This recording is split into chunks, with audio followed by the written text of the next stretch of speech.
വനിതാ 2020 ലോകകപ്പിൽ ഇന്ന് ഇന്ത്യ പാകിസ്ഥാൻ സൂപ്പർ പോരാട്ടം. ഉച്ചതിരിഞ്ഞ് 3:30 ദുബായിലാണ് മത്സരം. സെമി പ്രതീക്ഷ നിലനിർത്താൻ ഇന്ത്യക്ക് ജയം അനിവാര്യമാണ്. ആദ്യ കളിയിൽ ന്യൂസിലാൻഡിനോടേറ്റ കനത്ത തോൽവി ഇന്ത്യയുടെ സെമി സാധ്യതകൾ തുലാസിലാക്കിയിരിക്കുകയാണ്.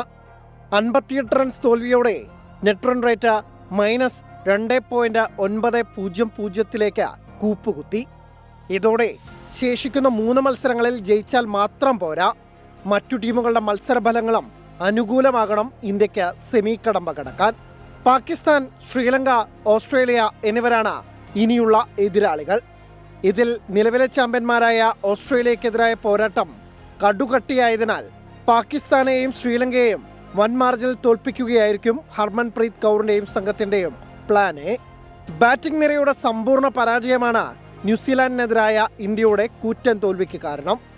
സ്മൃതി മന്ദാന, ഷഫാലി വർമ്മ, ഹർമൻപ്രീത് കൗർ എന്നിവർ പാകിസ്ഥാനെതിരെ വലിയ ഇന്നിംഗ്സ് കളിക്കേണ്ടത് അനിവാര്യം.